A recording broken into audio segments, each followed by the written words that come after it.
اعوذ باللہ من الشیطان الرجیم بسم اللہ الرحمن الرحیم۔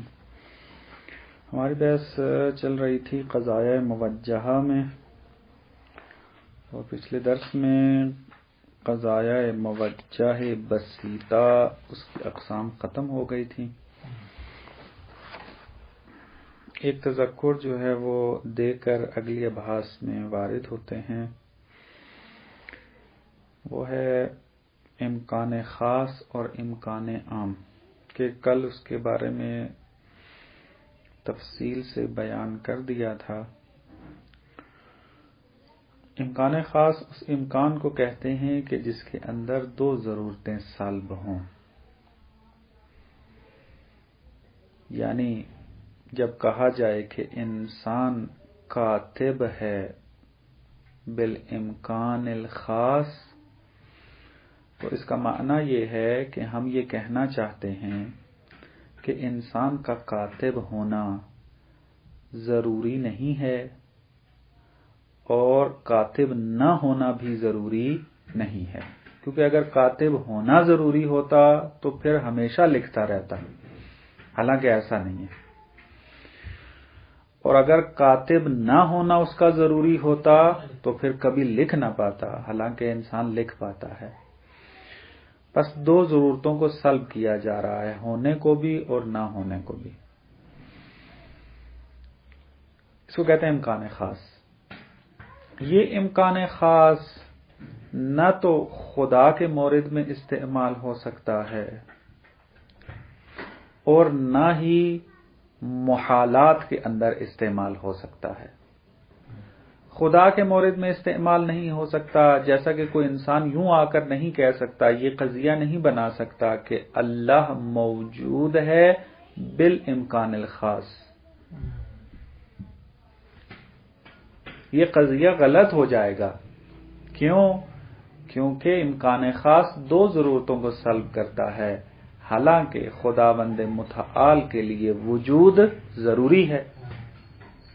تو اگر امکان خاص استعمال کیا جائے خدا کے مورد میں تو پھر یوں مطلب ہونا چاہیے تھا کہ وجود خدا کے لیے ضروری نہیں ہے اور عدم وجود بھی خدا کے لیے ضروری نہیں ہے، حالانکہ وجود خدا کے لیے ضروری ہے، اسی لیے اس کو واجب الوجود کہتے ہیں۔ پس امکان خاص خدا کے مورد میں استعمال نہیں ہوتا۔ محالات کے اندر بھی امکان خاص استعمال نہیں ہو سکتا۔ مثلا دو نقیضین ایک جگہ پر جمع نہیں ہو سکتے۔ مثلا آپ کہیں کہ اجتماع النقیضین محال بالامکان الخاص، یہ صحیح نہیں ہے مطلب، کیونکہ اجتماع نقیضین محال ہے، ہونا اور نہ ہونا ایک جگہ پر جمع نہیں ہو سکتے، نہ ہونا ضروری ہے ان کے لیے۔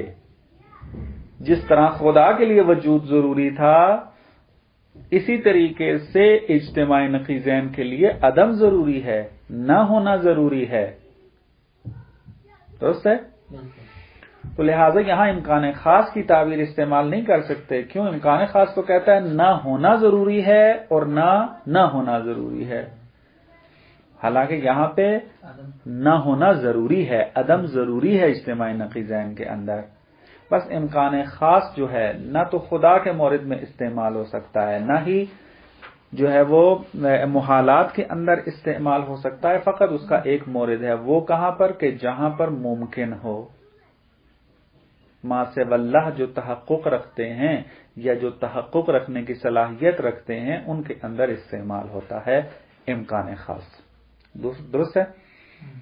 لیکن امکان عام کے بارے میں ہم نے کیا کہا تھا؟ امکان عام سلب ضرورت کرتا ہے، فقط ایک ضرورت کو سلب کرتا ہے، اور وہ ضرورت کو بھی سلب طرف مخالف سے کرتا ہے، کہ طرف مخالف کا آپ کی خدمت میں تفصیل سے بیان کر دیا تھا۔ چونکہ اس کے اندر ایک ضرورت سلب ہوتی ہے، نہ کہ دو ضرورتیں، اور ضرورت بھی جو سلب ہوتی ہے وہ طرف مخالف سے سلب ہوتی ہے، نہ کہ طرف موافق سے، بس امکان عام خدا کے مورد میں بھی استعمال ہو سکتا ہے، محالات کے اندر بھی استعمال ہو سکتا ہے، اور ما سوی اللہ کے اندر بھی استعمال ہو سکتا ہے۔ ما سوی اللہ یعنی خدا کے علاوہ جو بھی موجودات ہیں ان کے اندر، یعنی تینوں میں استعمال ہو سکتا ہے۔ ہم خدا کے بارے میں کہہ سکتے ہیں کہ اللہ موجود بالامکان العام، کہ خدا موجود ہے امکان عام کے ساتھ۔ اب اس قضیے کا معنی ہم کیا کریں گے؟ معنی یہ کریں گے کہ خدا کے لیے عدم ضروری نہیں ہے، بس عدم کی ضرورت کی نفی کی جا رہی ہے، اور ایسے ہی ہے، خدا کے لیے عدم ضروری نہیں ہے، چونکہ اگر خدا کے لیے عدم ضروری ہوتا تو خدا خارج میں نہ ہوتا، حالانکہ خدا خارج میں ہے۔ اور یہ بیان کیا تھا آپ کے لیے کہ طرف موافق کے اندر امکان خاص مسکوت ہے، ساکت ہے۔ کوئی بندہ آگے یہ سوال کرے گا، چلیں یہاں سے تو آپ نے ہمیں بتا دیا کہ خدا کے لیے عدم ضروری نہیں ہے، درست ہے، تو اب ہمیں ادھر سے بھی تو بتاؤ کہ آیا خدا کے لیے وجود ضروری ہے؟ امکان عام کہتا ہے یہ میرا کام نہیں ہے، میرا کام تھا اس طرف بتانے کا، یہ خبر دینے کا اس طرف والے کی، وہ میں نے دے دی ہے، ادھر سے کہیں اور ڈھونڈنے جا کے کوئی اور دلیل لے کر آئے وہاں پر، درست ہے۔ اور ہمیں دلیل نے بتایا ہے کہ وجود ضروری ہے خدا کے لیے، بس اسی وجہ سے کل جو تعبیر استعمال کی تھی کہ امکان عام وجوب کے ساتھ بھی جمع ہو جاتا ہے، وہ جمع ہونے کا معنی یہ ہے۔ ایسے کیا ہے؟ اجتماع نقیضین محال ہے بالامکان العام، تو یہاں بھی یہ قضیہ درست ہے، امکان عام محالات کے اندر بھی استعمال ہو جاتا ہے۔ میں ایک مثال لے کر چل رہا ہوں، واحلہ محالات کی کئی قسمیں ہیں، تسلسل محال ہے، دور محال ہے، ضدین محال ہے، مطلب یہ ساری چیزیں محالات میں آتی ہیں۔ یعنی محال اس چیز کو کہتے ہیں جس کا تحقق خارج میں ممکن ہی نہ ہو، اس کو محال کہتے ہیں۔ تو میں ایک ہی مثال لے کر چل رہا ہوں۔ تو امکان عام محالات کے اندر بھی استعمال ہوتا ہے۔ اجتماع نقیضین محال ہے بالامکان العام، اس کا معنی ہم کیا کریں گے؟ طرف موافق کو ہم دیکھیں گے، کیا ہے طرف موافق؟ محال ہونا، یعنی عدم ضروری ہے اس کے لیے، تو طرف مخالف کی ضرورت سلب کرنی ہے، وہ پھر کیا ہو جائے گا؟ وجود ضروری ہے دیں گے۔ ہم کیا معنی کریں گے پھر؟ کہ اجتماع نقیضین کے لیے وجود ضروری نہیں ہے، طرف موافق مخالف ہی بنے گا، کیونکہ طرف موافق میں عدم آیا ہوا ہے، محال یعنی عدم، محال ہے یعنی وجود نہیں رکھ سکتا، یعنی وجود نہ رکھنا ضروری ہے اس کے لیے، درست ہے۔ تو جب طرف موافق جو ہے وہ عدم ہے اور وہ ضروری ہے اس کے لیے، تو طرف مخالف کیا ہو جائے گی؟ عدم یعنی وجود، ٹھیک ہے۔ ضرورت وجود کو وہاں سے سلب کرنا ہے ہم نے، بات واضح۔ بس ضروری نہیں ہے کہ ہم ہمیشہ جو ہے وہ طرف موافق وجود ہی رکھیں اور طرف مخالف ہمیشہ ہم عدم رکھیں گے، نہ، طرف موافق ممکن ہے وجود ہو، ممکن ہے عدم ہو، طرف مخالف ہم نے طرف موافق کو دیکھ کر بنانی ہے۔ اللہ موجود میں طرف موافق وجود تھی اور ہم نے عدم سے ضرورت کو سلب کیا، اور اجتماعی نقیضین محال ہے، یہاں پہ طرف موافق جو ہے وہ عدم ہے، یعنی عدم ضروری ہے اس کے لیے، محال یعنی عدم رکھنا، یعنی وجود نہ رکھنا، وجود نہ رکھنا ضروری ہے اس کے لیے، پس طرف مخالف کیا ہو جائے گی؟ طرف مخالف ہو جائے گی وجود رکھنا، درست ہے، طرف مخالف یہ ہے، پس وجود رکھنے کی ضرورت کو سلب کرنا ہے یہاں پر، درست ہے۔ پس اجتماع نقیضین محال ہے، اس کا امکان عام کے ساتھ اس کا ترجمہ کیا کریں گے؟ یعنی اجتماع نقیضین کے لیے وجود ضروری نہیں ہے، اور یہ قضیہ درست ہے، بس امکان عام محالات کے اندر بھی استعمال ہوتا ہے۔ تو اب جیسا کہ عرض کیا تھا کہ اس نے اس طرف سے تو بتا دے کہ وجود ضروری نہیں ہے اجتماع نقیضین کے لیے، تو اب طرف موافق میں مسکوت ہے، امکان عام ہمیں نہیں بتائے گا کہ اجتماع نقیضین کے لیے وجود نہ رکھنا ضروری ہے یا نہیں ہے، یہ ہمیں دلیل خارجی بتائے گی، اور دلیل خارجی نے ہمیں بتایا ہے کہ اجتماع نقیضین جو ہے وہ محال ہے، یعنی وجود نہ رکھنا اس کے لیے کیا ہے؟ ضروری ہے۔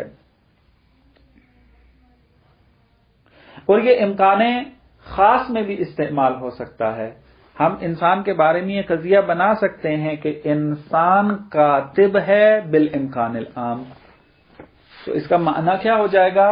اس کا معنی یہ ہوگا کہ انسان کے لیے عدم کتابت ضروری نہیں ہے، چونکہ طرف موافق کتابت بنتی ہے اور طرف مخالف کیا ہو جائے گی؟ عدم کتابت. درست ہے؟ پس اس کا معنی یہ کریں گے کہ انسان کے لیے عدم کتابت ضروری نہیں ہے. آیا کتابت ضروری ہے یا نہیں، یہ قضیہ نہیں بتائے گا، ہمیں باہر سے پوچھنا پڑے گا. باہر کی دلیل یہ کہتی ہے کہ اس کے لیے کتابت بھی ضروری نہیں ہے. درست ہے؟ امکان عام نے فقط ایک ضرورت کو سلب کی ہے، وہ طرف مخالف سے. درست ہے؟ بس امکان عام تینوں موارد کے اندر استعمال ہونے کی صلاحیت رکھتا ہے، لیکن امکان خاص قسیم ہے، یعنی نہ وجوب کے ساتھ جمع ہو سکتا ہے نہ ہی امتناع کے ساتھ جمع ہو سکتا ہے. یہ الگ سے اپنا ایک میدان رکھتا ہے، فقط اسی کے اندر استعمال ہوگا، اس سے باہر نہیں آ سکتا. لیکن امکان عام جو ہے وہ قسیم نہیں ہے، مقابل میں نہیں ہے وجوب اور امتناع کے، بلکہ وہ کیا ہے؟ ان سب کو اپنے اندر لیے ہوئے ہے. امکان عام میں وجوب بھی آ سکتا ہے، امکان عام میں عدم امتناع بھی آ سکتا ہے، اور امکان عام میں امکان خاص بھی آ سکتا ہے، جیسا کہ تینوں مثالیں آپ کی خدمت میں نے بیان کر دی ہیں. اور واضح ہو گئی؟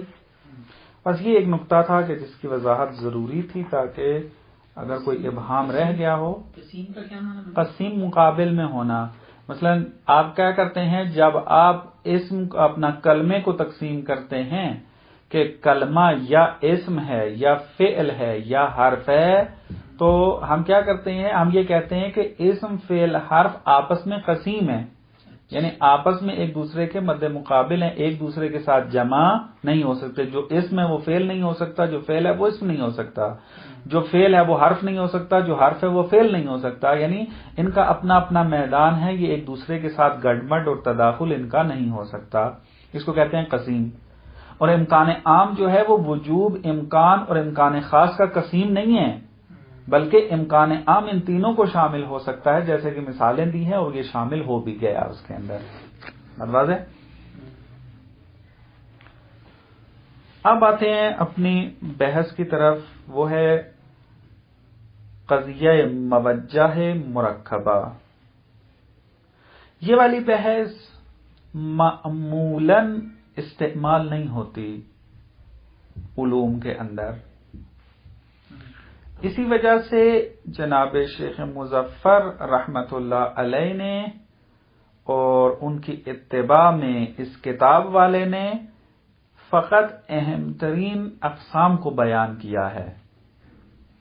وَإِلَّا اگر تمام اقسام کو بیان کیا جائے تو ممکن ہے کہ وہ 30 سے زیادہ ہوں، اور ان کا استعمال چونکہ نہیں ہے یا اگر ہے تو بہت کم ہے، اس وجہ سے ان کو حذف کر دیا گیا. لیکن آپ پرانی کتابوں میں اگر رجوع کریں جا کر تو آپ کو وہ تمام قسمیں مل جائیں گی، اور درد سر والی بھی ہیں، سمجھنا بھی مشکل ہے.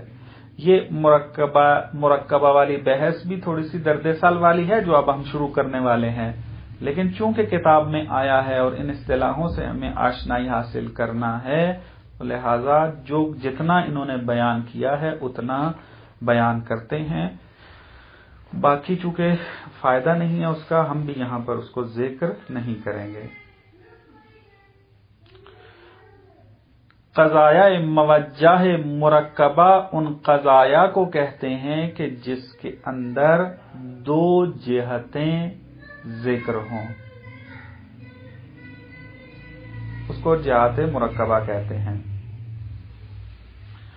یا کتاب کی اگر عبارت کو لے کر چلیں تو یوں بھی تعریف کر سکتے ہیں، قضایا موجہ مرکبہ ان قضایا کو کہتے ہیں کہ جس کے اندر لا دائمن لا ضرورتن جیسی قیدیں موجود ہوں، کہ تفصیل اس کی بیان کریں گے. لا یعنی نہ، دائمی نہ ہونا، لا ضرورتن یعنی ضروری نہ ہونا. لا دائمن اور لا ضرورتن کی قید لگی ہو تو اس کو کہیں گے کہ یہ موجہ مرکبہ ہے. مثلا کوئی یوں آ کر قضیہ بنا دے کہ ہر انسان ممکن ہے فلسفی ہو لا ضرورتاً. اب یہاں پر دو جہتیں آئی ہوئی ہیں. ایک جہت کیا ہے؟ ممکن، کہ ہر انسان ممکن ہے فلسفی ہو. تو ممکن ہونا یہ جہت ہے، پیچھے ہم پڑھ کے آئے ہیں. اور لا ضرورتاً بھی ایک جہت ہے کہ جو یہاں پر بیان کی جا رہی ہے. درست ہے؟ بس اس کے اندر لا ضرورتاً ہے یا دو جہتیں ہیں. بس اس قضیے کو ہم کہتے ہیں کہ یہ قضیہ قضایا موجہ مرکبہ میں سے ہے. درست ہے؟ بات کلیئر ہو گئی؟ چونکہ یہ ساتھ ساتھ چلنے کی ضرورت ہے. اگر تھوڑا سا آگے پیچھے ہو گئے تو یہ مطلب جو ہے وہ نہیں کلیئر کر پائیں گے. تو لہذا توجہ کی ضرورت ہے یہاں پر. جب تعریف ہمارے لیے واضح ہو گئی تو اب ایک اور دقت اس تعریف میں آپ اگر کریں تو یہ نتیجہ نکلے گا کہ قضیہ موجہ مرکبہ ایسا قضیہ ہے کہ جو واقع میں، حقیقت میں دو قضیوں میں منحل ہوتا ہے. دو قضیے اس کے پیٹ سے نکلتے ہیں. منحل ہونا یعنی ظاہراً ہمیں ایک قضیہ لگ رہا ہے، لیکن جب اس کا ہم آپریشن کریں، اس کو کھولیں تو اس کے اندر سے دو قضیے نکلیں گے. کیسے؟ جیسا کہ ہم نے ابھی اوپر قضیہ بنایا ہے کہ ایک قضیہ کیا بن جائے گا کہ ہر انسان ممکن ہے فلسفی ہو. یہ ایک قضیہ بن جائے گا. اور دوسرا قضیہ کون سا بنے گا؟ لا ضرورتاً. یہ لا ضرورتاً کی جو قید لگائی گئی تھی اس کے اندر، یہ خود پورا اپنے اندر ایک قضیہ ہے، لیکن یہاں پر فقط لا ضرورتاً کہہ کر اس کو ذکر کرنے سے اجتناب کیا گیا. پس لا ضرورتاً اشارہ کر رہا ہے ایک اور قضیے کی طرف. درست ہے؟ پس قضیہ موجہ مرکبہ دو قضیوں میں منحل ہوتا ہے. درست ہے؟ ایک قضیہ جو کہ ذکر کیا گیا ہے وہ ہے، اور ایک قضیہ وہ کہ جو لا ضرورتاً کے ساتھ یا لا دائماً کے ساتھ بیان کیا گیا ہے. اس کو جب کھولیں گے تو وہ قضیہ بن جائے گا. ایک مطلب. دوسرا مطلب، وہ جو دو قضیے کہ جس کے اندر یہ قضیہ مرکبہ منحل ہوگا، وہ دو قضیے، ایک تو موجبہ ہوگا، دوسرا سالبہ ہوگا. پس یوں عبارت بنے گی اس کی کہ قضیہ موجہ مرکبہ دو قضیوں کی طرف منحل ہوتا ہے. ان میں سے ایک قضیہ موجبہ ہوتا ہے اور ایک قضیہ سالبہ ہوتا ہے. درست ہے؟ مثلا جب یہی قضیہ کہ جو ہم نے بنایا ہے کہ ہر انسان ممکن ہے فیلسوف ہو، یہ ایک قضیہ ہے اور یہ موجبہ ہے. اور لا ضرورتاً کی جو قید لگائی ہے، اگر اس کو کھولا جائے تو قضیہ یوں بنے گا کہ ہر انسان کے لیے ضروری نہیں ہے کہ وہ فیلسوف ہو. لا ضرورتاً کا معنی یہی ہے کہ حتمی و ضروری نہیں ہے. لا ضرورتاً کا معنی درست ہے؟ لا ضرورتاً کیونکہ لا آیا ہوا ہے تو لا سالبے کے اوپر معنی کرتا ہے، دلالت کرتا ہے، تو اس سے نکلنے والا قضیہ سالبہ ہوگا. پس دوسرا قضیہ یہ بنے گا کہ ہر انسان کے لیے ضروری نہیں ہے کہ وہ فلسفی ہو. پس دو قضیے بن گئے، ایک موجبہ اور ایک سالبہ. خوب، یہ تو تھا قضیہ موجہ مرکبہ کی تعریف اور اس کی تحلیل.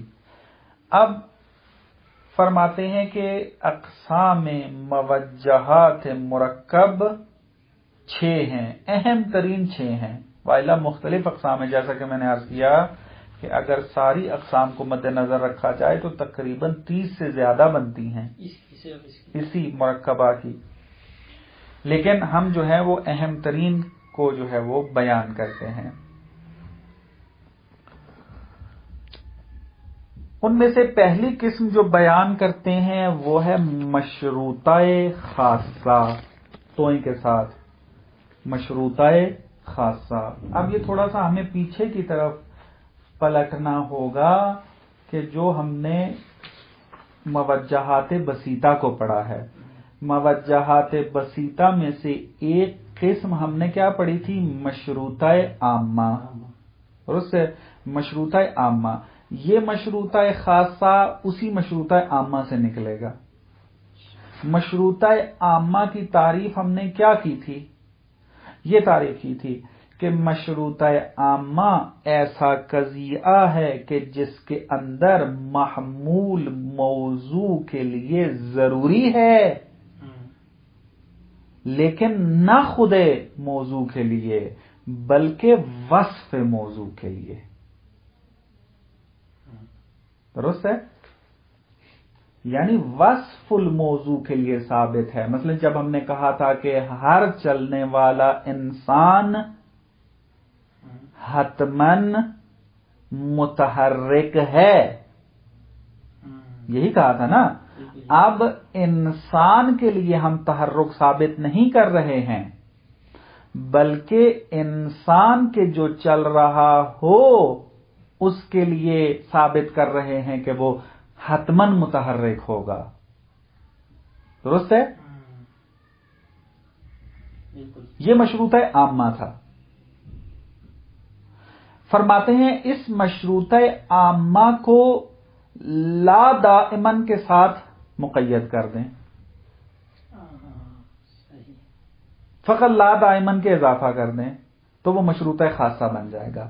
اور لا دائمن کی قید اگر لگا دی جائے تو چونکہ دوسری جہت اس قضیے میں آ گئی ہے پس یہ موجہ مرکبہ بن جائے گا. ہے وہی بات، فقط لا دائمن کی قید لگانی ہے.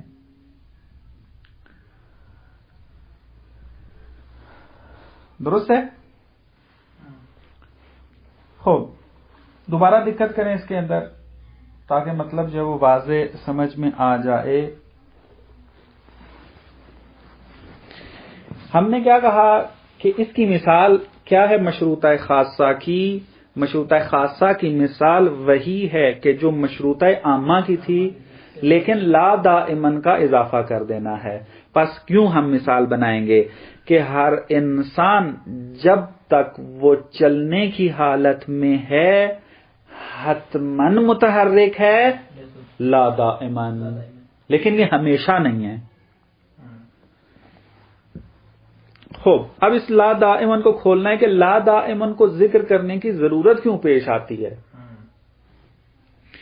وہ یہ وجہ ہے کہ جب آپ نے یہ قضیہ بنایا، بہت دقت کرنی ہے، یعنی میں بار بار اس لیے کہہ رہا ہوں کہ یہ مطلب اگر ایک جملہ بھی ذہن سے نکل گیا تو اصلاً پوری قسم سمجھ میں نہیں آئے گی.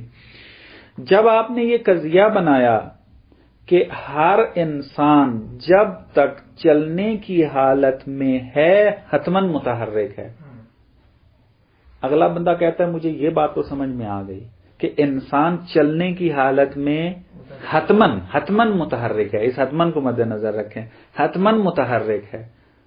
درست ہے؟ تو اگلا سوال یہ ہوتا ہے اگر انسان رک جائے تو پھر اگلا بندہ یہ سوال کرے گا نا کہ آپ نے کہا کہ ہر انسان جب تک چلنے کی حالت میں ہے حتماً متحرک ہے. خوب، اگلا بندہ سوال یہ کرے گا کہ اگر وہ رک جائے تو آیا پھر بھی حرکت انسان کے لیے ثابت ہے یا نہیں ہے؟ یعنی حتماً ثابت ہے یا نہیں ہے. تو اب ہم نے مشروطہ عامہ میں کیا کہا تھا؟ ہم نے یہ کہا تھا کہ محمول وصف الموضوع سے مربوط ہے. پس نتیجہ یہ نکلے گا کہ اگر وصف رہا تو محمول ہے، اگر وصف نہ رہا تو محمول نہیں ہے. تو ہم اس کو جواب دے رہے ہیں لا دائمن کے ساتھ کہ تم یہ بات ذہن میں رکھو کہ یہ محمول وصف کے ساتھ مربوط ہے. اگر وصف رہا تو انسان کے لیے تحرک ثابت رہے گا، لیکن اگر عنوان وصف جو ہے وہ ختم ہو گیا تو پھر یہ ضروری نہیں ہے کہ یہ تحرک پھر انسان کے لیے ثابت ہو. درست ہے. بس اس وجہ سے لا دائمن کی قید لگا دی یہ بات سمجھانے کے لیے کہ ہمیشہ تحرک و متحرک ہونا انسان کے لیے ثابت نہیں ہے، ہمیشہ نہیں ہے. کب ہے؟ کہ جب انسان چلنے کی حالت میں ہوگا. بات واضح؟ بس اس وجہ سے ضرورت پڑی ہے کہ ہم لا دائمن کی قید لگائیں، تاکہ اگر انسان کے ذہن میں سوال پیدا ہو جائے کہ اگر وصف ہے، یہ بات تو سمجھ میں آ گئی کہ چلنے کی حالت میں تو تحرک ثابت ہے انسان کے لیے، لیکن اگر وصف نہ ہو، اگر انسان چلے نہیں، اگر انسان رک جائے تو آیا تحرک پھر بھی انسان کے لیے ثابت ہے؟ فرماتے ہیں نہ، ہمیشہ ایسا نہیں ہے. تحرک اس وقت ثابت ہے کہ جب چلنے کی حالت میں ہوگا، اگر چلنے کی حالت میں نہیں ہے تو پھر اس کے لیے ثابت نہیں ہوگا. لا دائمن یہ بات سمجھا رہی ہے، دائمن ایسا نہیں ہے کہ انسان متحرک ہے. بات واضح؟ پس ہمارے پاس یہ قضیہ تھا کہ ہر انسان جب تک چلنے کی حالت میں ہے حتمن متحرک ہے لا دائمن، لیکن یہ تحرک انسان کے لیے ہمیشہ ثابت نہیں ہے. دوسرا قضیہ کیا بن جائے گا؟ دوسرا قضیہ لا دائمن کا یہی بنے گا کہ کوئی بھی انسان بالفعل متحرک نہیں ہے. لا دائمن سے مراد ہے، یعنی یہاں سے ہم نے کیا کیا؟ وصف کو ہٹا دیا ہے. ہم یہ قضیہ بنا رہے ہیں کہ کوئی بھی انسان بالفعل متحرک نہیں ہے، یعنی انسان ہونے کے ناطے متحرک نہیں ہے، بلکہ انسان چلنے کے ناطے سے متحرک ہے. کاتب ہونے کے اعتبار سے اس کی انگلیاں حرکت کریں گی، وإلا انسان ہونے کے ناطے نہ تو متحرک ہے، انسان ہونے کے ناطے اس کی انگلیاں حرکت نہیں کرتی ہیں، بلکہ انسان اگر صفت کتابت کے اندر متلبس ہو جائے، اگر چلنے کی حالت میں آ جائے تو اس کے لیے تحرک ثابت ہوگا. بس ہم نے یہاں پر دو قضیے بنا لیے کہ ہر انسان جب تک چلنے کی حالت میں ہے تو حتمن متحرک ہے، یہ ایک قضیہ جو کہ موجبہ ہے، اور دوسرا قضیہ یہ بنے گا کہ کوئی بھی انسان بالفعل متحرک نہیں ہے. اور بالفعل کی جو قید ہم لگاتی تھے کس کے اندر تھی؟ یہ دوسرے قضیے کا نام دینے کے لیے میں توجہ دلا رہا ہوں. ہم نے کیا دوسرا قضیہ بنایا ہے کہ کوئی بھی انسان بالفعل متحرک نہیں ہوتا. درست ہے؟ بالفعل کی جب جہت لگ جائے تو وہ کون سا بنتا ہے؟ مطلقہ عامہ. بالفعل والی جہت رکھنے والا قضیہ مطلقہ عامہ کہلاتا ہے کہ پچھلے درس میں تفصیل سے اس کے بارے میں وضاحت کر دی تھی. بس اس کا مطلب یہ ہوا کہ مشروطہ خاصہ جو کہ پہلی قسم ہے مرکبہ کی، وہ دو قضیوں میں منحل ہوتا ہے. ایک قضیہ جو ہے وہ مشروطہ عامہ ہے اور دوسرا قضیہ جو ہے وہ مطلقہ عامہ ہے. اور ان کی تعریفیں آپ کی خدمت میں عرض کر دی ہیں. دوبارہ اگر تھوڑا دقت کریں گے تو یہ مطلب سمجھ میں آ جائے گا. اس کے بعد پھر باقی اقسام ہے کہ انشاءاللہ اس کو پھر بعد میں دیکھتے ہیں، جو وقت گزر گیا. صلی اللہ علی محمد و آل محمد.